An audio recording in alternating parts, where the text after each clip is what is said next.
ಅವ್ರ ಹೆಸ್ರ ಮೇಲೆ ಯಾವಾಗ ಟೈಮಿಂಗ್ ಬರುತ್ತೆ 10 ನಿಮಿಷ 12 ನಿಮಿಷ ಹಿಂಗೆ ಅವ್ರ ಹೆಸ್ರ ಮೇಲೆ ಎಷ್ಟು ಸಮಯ ಇರುತ್ತೆ ಅಷ್ಟೇ ನಿಮಿಷ ಕಟ್ಟಬೇಕು.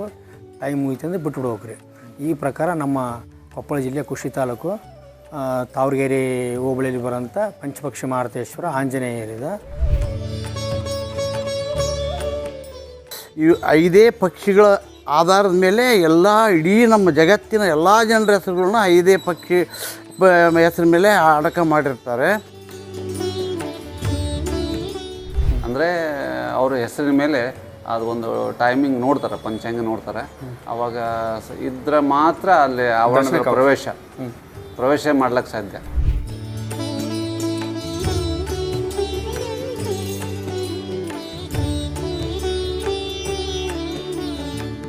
ನಮ್ಮ ನಾಡಿನಲ್ಲಿ ಹಲವಾರು ಶಕ್ತಿಶಾಲಿ ಮತ್ತು ಕಾರಣಿಕ ದೇವಾಲಯಗಳಿದ್ದು ಅವುಗಳ ಪೈಕಿ ನಾವಿಂದು ಪರಿಚಯಿಸುತ್ತಿರುವುದು ಅಮೃತ ಗಳಿಗೆಯಲ್ಲಿ ನಿರ್ಮಿಸಿದ ದೇಶದ 2ನೆಯ ದೇವಾಲಯ. ಅದುವೇ ಕೊಪ್ಪಳದ ಗಂಗನಾಳ ಗ್ರಾಮದ ಮಾರುತಿ ದೇವಾಲಯ.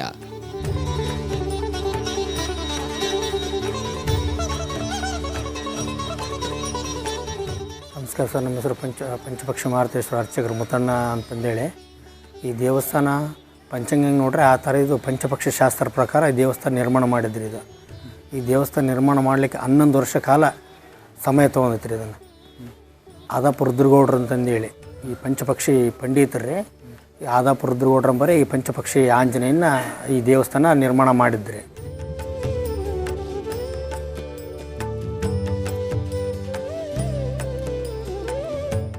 ಅವ್ರ ಹೆಸ್ರ ಮೇಲೆ ಯಾವಾಗ ಟೈಮಿಂಗ್ ಬರುತ್ತೆ 10 ನಿಮಿಷ 12 ನಿಮಿಷ ಹಿಂಗೆ ಅವ್ರ ಹೆಸ್ರ ಮೇಲೆ ಎಷ್ಟು ಸಮಯ ಇರುತ್ತೆ ಅಷ್ಟೇ ನಿಮಿಷ ಕಟ್ಟಬೇಕು.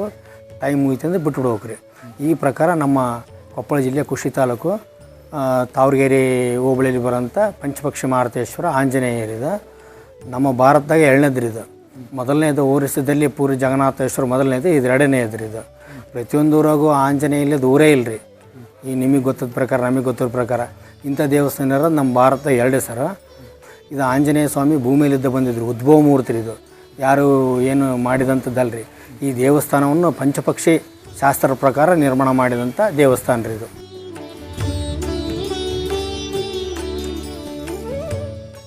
ನಮ್ಮ ದೇಶದಲ್ಲಿ 2 ದೇವಸ್ಥಾನಗಳು ಅಮೃತ ಗಳಿಗೆಯಲ್ಲಿ ನಿರ್ಮಿಸಲ್ಪಟ್ಟಿವೆ. ಒಂದು ಒಡಿಶಾ ರಾಜ್ಯದ ಪುರಾತನ ದೇವಾಲಯ ಪುರಿ ಜಗನ್ನಾಥ ದೇವಾಲಯ ಅಂತ ನೀವು ಕೇಳಿರಬೇಕು. ಆ ದೇವಾಲಯ ತದನಂತರ ಅಮೃತ ಗಳಿಗೆಯಲ್ಲಿ ನಿರ್ಮಿಸಿದಂಥ ಮತ್ತೊಂದು ದೇವಾಲಯ ನಮ್ಮ ಕರ್ನಾಟಕ ರಾಜ್ಯದ ನಮ್ಮ ಕೊಪ್ಪಳ ಜಿಲ್ಲೆಯ ಕುಷ್ಟಗಿ ತಾಲೂಕಿನ ಕಟ್ಟಕಡೆಹಳ್ಳಿ ಎಸ್ ಗಂಗನಾಳ ಅಂತ ಒಂದು ಗ್ರಾಮದಲ್ಲಿ ಒಬ್ಬರು ಹಿಂದೂ ಒಬ್ಬರು ಮುಸ್ಲಿಂ ವ್ಯಕ್ತಿಗಳು ಸೇರಿ ಆ ಅಮೃತ ಗಳಿಗೆಯಲ್ಲಿ ಸುಮಾರು 11 ವರ್ಷಗಳ ಕಾಲ ಅಮೃತ ಗಳಿಗೆಯಲ್ಲೇ ಆ ಗಳಿಗೆಯಲ್ಲೇ ನಿರ್ಮಿಸೋದು. ಅದು 11 ವರ್ಷಗಳ ಕಾಲ ಅವಧಿ ತೆಗೆದುಕೊಂಡು ಅದು ಕಟ್ಟಡವನ್ನು ಆ ದೇವಸ್ಥಾನದ ಕಟ್ಟಡವನ್ನು ನಿರ್ಮಾಣಗೊಳ್ಳಲಾಗಿದೆ. ಆ ದೇವಸ್ಥಾನ ಬಹಳ ಈಗಿನ ದಿನಮಾನಗಳಲ್ಲಿ ಬಹಳ ಪ್ರಸಿದ್ಧಿ ಹೊಂದಿದೆ. ಭಾಳ ನಂಬಿಕೆಯಂಥ ಧಾರ್ಮಿಕ ಮತ್ತು ನಂಬಿಕೆ ಉಳ್ಳಂಥ ದೇವಸ್ಥಾನಗಳು ನಮ್ಮ ಜಿಲ್ಲೆಯಲ್ಲಿ ಭಾಳ ಸಿಗ್ತವೆ, ಆದರೆ ಬೆಳಕಿಗೆ ಬಂದಿಲ್ಲ.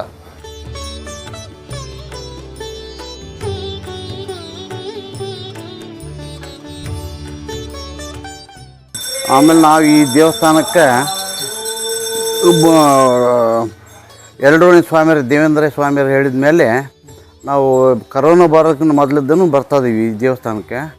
ಯಾವುದಾದ್ರೂ ಹರಕೆ ಕಟ್ಟೋರಿದ್ದರೆ ಈ ದೇವಸ್ಥಾನದ ಬಂದು 2 ಕಾಯಿ ಹರಕೆ ಕಟ್ಟಿ ನಮಗೆ ಏನು ಬೇಕು ನಮ್ಮ ಕೋರಿಕೆಯನ್ನು ಅವನ್ನ ಈಡೇರಿಸಂತ ಕೇಳ್ಕೊಂಡು ಉಲ್ಟಾ ಪ್ರದಕ್ಷಿಣೆ 5 ಸುತ್ತು ಉಲ್ಟಾ ಪ್ರದಕ್ಷಿಣೆ ಮಾಡಿ ಹೋಗ್ಬೇಕು. ಇದು ಈ ಊರು ಗಂಗನಾಳ ಅಂತಂದೇಳಿ ಎಸ್ ಗಂಗನಾಳ ಅಂಥೇಳಿ ಕನಕಗಿರಿಯಿಂದ ಗಂಗಾವತಿ ಕನಕಗಿರಿ ತಾವರಗೆರೆ ಹೋಗುವ ರಸ್ತೆಯಲ್ಲಿ ಇನ್ನು ತಾವರಗೆರೆ 6 ಕಿಲೋಮೀಟ್ರ್ ಇರಲಿಕ್ಕೆ ಬಲಗಡೆಗೆ ಪಂಚಪಕ್ಷಿ ಆಂಜನೇಯ ದೇವಸ್ಥಾನ ಬರ್ತದೆ.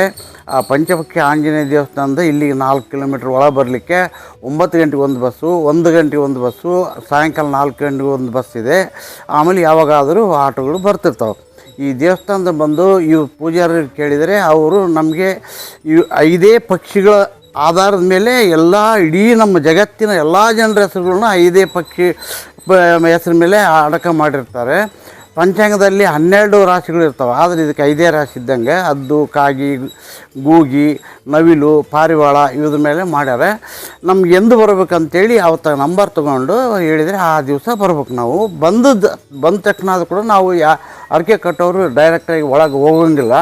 ಆ ಕಾಂಪೌಂಡ್ ಇದೆ, ಸ್ವಲ್ಪ ಗೇಟ್ ಇದೆ, ಆ ಗೇಟಿನ ಹತ್ರ ನಿಂತ್ಕೊಂಡೆ ಹೊರಗಡೆನೇ ಕೇಳ್ಬೇಕು ನಾವು ಏನಿದ್ರು. ಆವಾಗ ಅವರು ನಿಮ್ಗೆ ಇಂಥ ಟೈಮ್ ಐತೆ ಹೋಗ್ರಿ ಅಂದಾಗ ನಾವು ಆ ಟೈಮ್ನಾಗ ಒಳಗೆ ಹೋಗಿ ಕಾಯಿ ತೊಗೊಂಡು ಉಲ್ಟಾ 5 ಸುತ್ತು ಪ್ರದಕ್ಷಿಣೆ ಹಾಕಿ ಪೂಜಾರ ಕೈ ಕೊಟ್ಟರೆ ಅವ್ರಿಗೆ ನಮಗೆ ಸಂಕಲ್ಪ ಮಾಡಿಸಿ ಕಾಯಿನಿ ಇಲ್ಲಿ ಇಟ್ಕೊತಾರೆ. ಅದಾದಮೇಲೆ 40 ದಿನದೊಳಗೆ 3 ಸಾರಿ ಮತ್ತು ಇದೇ ಥರನೇ ಯಾವತ್ತು ಬರ್ಬೇಕಂತ ಪೂಜಾರಿ ಕೇಳ್ಕೊಂಡೆ ಅದೇ ಟೈಮ್ ಬರಬೇಕು, ಅದೇ ಟೈಪ್ನೇ ಒಳಗೆ ಹೋಗ್ಬೇಕು. ಕಾಯಿ ತರೋಂಗಿಲ್ಲ. ನಮ್ಮ ಕಾರ್ಯ ನೆಕ್ಸ್ಟ್ ಕಾರ್ಯ ಆಗೋ ತನಕ ಕಾಯಿ ತರೋ ಅವಶ್ಯಕತೆ ಇಲ್ಲ. ಆಮೇಲೆ ಬಾಳೆಹಣ್ಣು, ಸಕ್ಕರೆ, ಕಡಲೆ, ಊದುಬತ್ತಿ, ಕರ್ಪೂರ, ಎಣ್ಣೆ ಇವನ್ನೆಲ್ಲ ತರ್ಬೋದು. 3 ಸಾರಿ ಬಂದು ಕೂಡ ಇವನ್ನೆಲ್ಲ ತೊಗೊಂಬರ್ಬೋದು. ಆಮೇಲೆ ಪ್ರತಿ ಸಾರಿ ಕಾಯಿ ತರೋ ಕೆಲಸ ಇಲ್ಲ.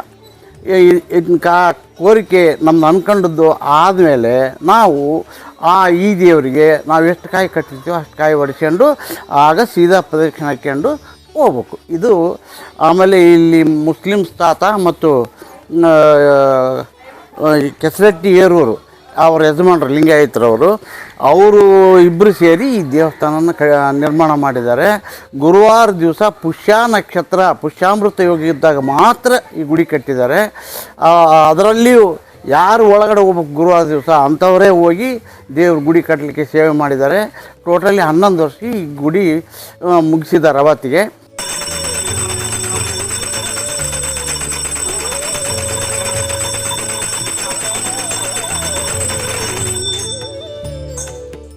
ಭಕ್ತರು ಎಲ್ಲಿದ್ದ ಬರ್ತಾರೆ ಸರ್? ಭಕ್ತರು ನೋಡ್ರಿ ಆಂಧ್ರ ಮತ್ತು ಮಹಾರಾಷ್ಟ್ರ, ಉತ್ತರ ಪ್ರದೇಶ ಎಲ್ಲ ಕಡೆಲಿದ್ದ ಬರ್ತಾರೆ ಸರ್ ಈ ದೇವಸ್ಥಾನಕ್ಕೆ. ನಮ್ಮ ಭಾರತ 2ನೇದಾಗಿರುವಂಥ ಪಂಚಪಕ್ಷಿ ದೇವಸ್ಥಾನ ಅಲ್ರಿ ಇದು, ವಿಶೇಷ ದೇವಸ್ಥಾನ ರೀ. ಇಲ್ಲಿ ಅವ್ರು ಬಂದು ಹೊರಗಡೆ ನಿಂತ್ಕಂದ್ರೆ ಅವ್ರ ಹೆಸರ ಮೇಲೆ ಟೈಮಿಂಗ್ ಹೇಳ್ತೀವಿ ರೀ. ಆ ಟೈಮ್ ಪ್ರಕಾರ ಬಂದು ಅವ್ರು ಏನು ಸಂಕಲ್ಪ ಮಾಡ್ಕೊಂತಾರೆ ಅದು ಸಿದ್ಧ ಆಗುತ್ತೆ ಸರ್. ಮುಹೂರ್ತ ಕೇಳಿ ಬರೋ ಅವ್ರ ಹೆಸರ ಮೇಲೆ ಟೈಮಿಂಗ್ ಕೇಳಿ ಬಂದು ಅವ್ರು ಏನು ಅವ್ರ ಹೆಸರ ಮೇಲೆ ಇತ್ತಪ್ಪ ಅಂದ್ರೆ ಅವತ್ತು ದರ್ಶನ ರೀ, ಅವತ್ತಿಲ್ಲಪ್ಪ ಅಂದ್ರೆ ಇಂಥ ದಿವಸ ಬರಲ್ಲ ಅಂತ ಹೇಳ್ತೀವಿ ಸರ್. ಅವ್ರವ್ರಿಗೆ ಒಳ್ಳೆ ಅದರ ಪ್ರಕಾರ ಬರ್ತಾರೆ ರೀ. ಬೇರೆ ಬೇರೆ ಹೊರ ರಾಜ್ಯದಿಂದ ಜನ ಬರ್ತಾರೆ ಸರ್. ಜಾತ್ರೆ ಯಾವಾಗ ಬರ್ತಾರೆ ಇದು? ಚಟ್ಟಿ ಅಮಾವಾಸ್ಯೆ ಸರ್. ಅಮಾವಾಸ್ಯೆ ಬೆಳತಕ್ಕನ ಕಾರ್ತಿಕ ಇರುತ್ತೆ ರೀ. ಪಾಡ್ಯ ದಿವಸ ಶುಕ್ರವಾರ ಪಾಡ್ಯ ದಿವಸ ತೇರಾಗುತ್ತೆ ಸರ್.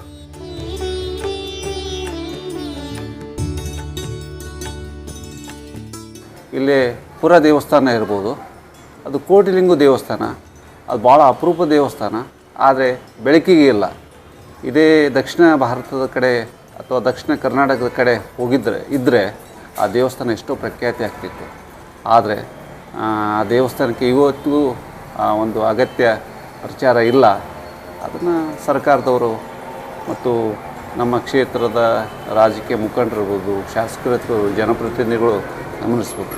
ಆದರೆ ವಿಶೇಷವಾಗಿ ನಾನು ಗಂಗನಾಳದ ಹೇಳೋದಾದರೆ ಅದು ಭಾಳ ದೈವಿ ಮತ್ತು ಧಾರ್ಮಿಕ ದೃಷ್ಟಿಯಿಂದ ನೋಡಿದರೆ ಭಾಳ ಜಾಗೃತ ದೇವಸ್ಥಾನ ಅದು.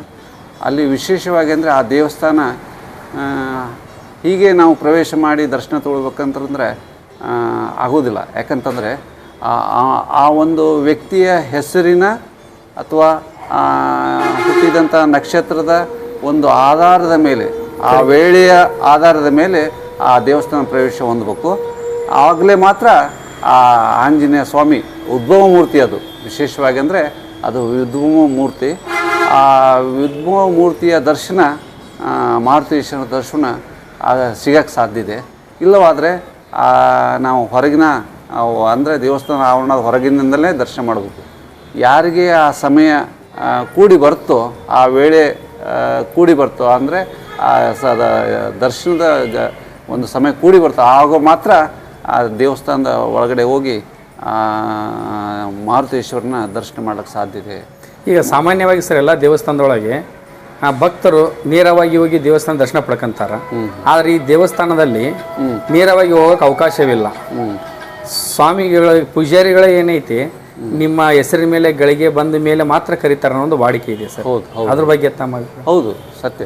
ಯಾಕಂದರೆ ಎಷ್ಟೋ ಜನರು ಅಲ್ಲಿಗೆ ದರ್ಶನಕ್ಕಂತ ಹೋಗ್ತಾರೆ, ಆದರೆ ಅವ್ರದ್ದು ಸಮಯ ಬಂದಿರೋದಿಲ್ಲ ಆ ಗಳಿಗೆ. ಅಂದರೆ ಅವ್ರ ಹೆಸರಿನ ಮೇಲೆ ಅದು ಒಂದು ಟೈಮಿಂಗ್ ನೋಡ್ತಾರೆ, ಪಂಚಾಂಗ ನೋಡ್ತಾರೆ. ಅವಾಗ ಇದ್ರೆ ಮಾತ್ರ ಅಲ್ಲಿ ಆವರಣದ ಪ್ರವೇಶ ಮಾಡ್ಲಿಕ್ಕೆ ಸಾಧ್ಯ. ಆಗ ಯಾರು ಬೇಕಾದ್ರೆ ಹೋಗಿ ಹಿಂಗೆ ಪ್ರವೇಶ ಮಾಡಿದರೆ ದರ್ಶನ ಭಾಗ್ಯ ಅಂದ್ರೇನು ಅದು ಸಿಗೋದಿಲ್ಲ, ಅಲ್ಲಿ ಆತನ ಒಂದು ಆಶೀರ್ವಾದ ಸಿಗೋದಿಲ್ಲ ಅನ್ನೋದು ಅಲ್ಲಿ ಭಕ್ತರ ಇದು ಏನು ನಂಬಿಕೆ. ವಿಶೇಷವಾಗಿ ಆ ದೇವಸ್ಥಾನ ವಿಶೇಷ ದೇವಸ್ಥಾನ ಐತೆ, ಭಾಳ ಅಪರೂಪ ದೇವಸ್ಥಾನ. ಅಂದರೆ ಇದು ಅಮೃತ ಗಳಿಗೆ ಕಟ್ಟಿದಂಥ ದೇವಸ್ಥಾನ. ಅಮೃತ ಗಳಿಗೆ ಇದ್ದರೆ ಮಾತ್ರ ದರ್ಶನ ಕೊಟ್ಟರೆ ಅದು ಸಂಪೂರ್ಣ ಅದು ಆಶೀರ್ವಾದ ಆಗುತ್ತೆ ಅನ್ನೋ ನಂಬಿಕೆ ಸರ್ ಜನರಲ್ಲಿ. ಅಮೃತ ಗಳಿಗೆ ಅವ್ರ ಗಳಿಗೆ ಯೋಗ ಕೂಡಿ ಬರ್ಬೇಕು. ಅಂದ್ರೆ ಸಮಯದ ಯೋಗ ಕೂಡಿ ಬಂದ್ರೆ ಆತ ಮಾರುತೇಶ್ವರನ ಏನು ಅಮೃತ ಗಳಿಗೆಯಲ್ಲಿ ಕಟ್ಟಿದಂಥ ದೇವಸ್ಥಾನದ ಪ್ರವೇಶ ಹೊಂದಿ ಆ ಮಾರುತೇಶ್ವರನ ಅನುಗ್ರಹ ಪಡ್ಲಿಕ್ಕೆ ಸಾಧ್ಯ ಐತೆ ಅಂತಂದು ಭಕ್ತರು ಹೇಳ್ತಾರೆ. ಭಾಳ ವಿಶೇಷ ದೇವಸ್ಥಾನ. ಅಂಥ ಅಪರೂಪ ದೇವಸ್ಥಾನಗಳು ನಮ್ಮ ಕುಷ್ಟಗಿ ತಾಲೂಕುಗಳಲ್ಲಿ, ವಿಶೇಷವಾಗಿ ಕೊಪ್ಪಳ ಜಿಲ್ಲೆಯಲ್ಲಿ ಅದಾವ. ಅವನ್ನ ನಾವು ಸರಿಯಾಗಿ ಪ್ರಚಾರ ಮಾಡಿದರೆ ಖಂಡಿತ ಆ ದೇವಸ್ಥಾನಗಳ ಒಂದು ಅಪರೂಪ ದೇವಸ್ಥಾನದ ದರ್ಶನ ಭಾಗ್ಯ ಸಿಗ್ತದಂತಂದು ಹೇಳಕ್ಕೆ ಇಷ್ಟಪಡ್ತೀನಿ. ಧನ್ಯವಾದ.